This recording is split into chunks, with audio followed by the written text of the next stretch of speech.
جس کا اندیا دے رہے ہیں صدر ٹرمپ؟ کیا دیکھ رہی ہیں، کیا ہونے والا ہے آگے؟ اس میں ایک چیز معذرت ایڈ کروں گا، اطلاعات آ رہی ہیں کہ ایران نے واضح طور پر اسرائیل پر حملہ شروع کر دیا ہے۔ اچھا، اوکے جی اوکے۔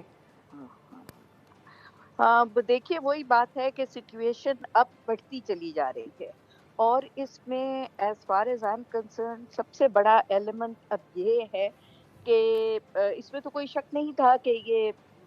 کسی بھی طرح کا یا ٹارگیٹڈ یا چھوٹا بڑا حملہ اب ضرور امیوننٹ ہے اور یہ امریکہ کرنے جا رہا ہے۔ لیکن اب دیکھنا یہ ہے کہ جو ایران ایک اسٹیٹمنٹس دیتا آیا ہے، اور ہم نے جیسے دیکھا بھی کہ اسرائیل نے جب ان پہ حملہ کیا تو انہوں نے بہت اچھی طرح نہ صرف اسے سسٹین کیا بلکہ بھرپور طریقے سے اس کا جواب بھی دیا، تو اسی لیے اس وقت یہ زیادہ چیز پھیلی نہیں۔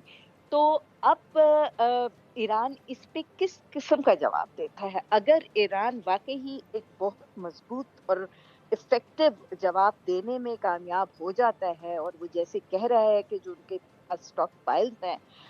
وہ اگر انہیں ابیوز کرتا ہے تو شاید یہ جنگ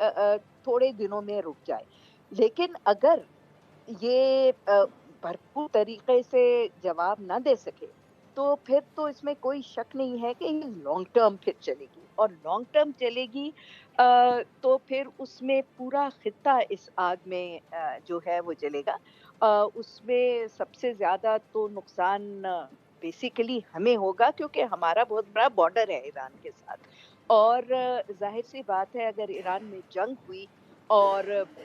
بہت لمبی چلی، یا اس جنگ کے نتیجے میں وہاں کوئی کیوس ہو گیا یا کوئی اور انٹرنل ڈیفیکلٹیز ہوئی، تو اس کا سارا اسپل اوور جو ہے وہ پاکستان پہ آئے گا۔ پاکستان میں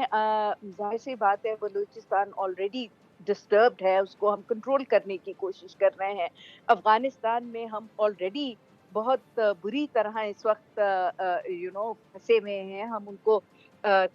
طالبان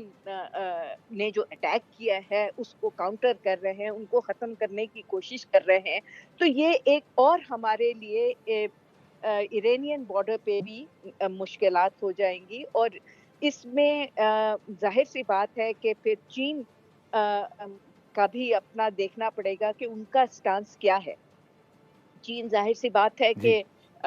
ملیٹریلی تو انٹروین نہیں کرے گا، وہ کرتا بھی نہیں ہے، اور اس وقت جو ان کا فائنل 20 ایئرز رہ گئے ہیں اپنا ریجوینیشن آف مدر لینڈ میں، تو وہ تو بالکل نہیں چاہتے کہ وہ کسی بھی جنگ میں ملوث ہوں اور اپنے ہدف سے وہ ادھر ادھر ہوں۔ لیکن ظاہر سی بات ہے کہ وہ انٹرنیشنلی ڈائلاگ، ریسٹرینٹ، ان چیزوں کا تو یوز کریں گے، میڈیشن بھی آلریڈی انہوں نے آفر بھی کریں گے۔ رشیا کا بھی یہی ہے، آل دو کہ یہ دونوں ممالک جو ہیں یہ ایران کو سپورٹ کرتے ہیں، لیکن اس وقت رشیا بھی ملیٹریلی سپورٹ کرنے کے تو پوزیشن میں نہیں ہے۔ اب اور کس قسم کی وہ ایڈوانس ٹیکنالوجی کی ان کو سپورٹ دیتے ہیں، ڈیفینس سپورٹ دیتے ہیں یا کمیونیکیشنز کی سپورٹ دیتے ہیں یا کیا ہے، یہ ساری باتیں اب دیکھنے کی آ گئی ہیں۔ پہلے تو یہی ہم سوچ رہے تھے کہ شاید یہ بات ٹل جائے، خاص طور پہ جب یہ تھرڈ راؤنڈ جنیوا میں شروع ہوا کہ سینیٹی پریویل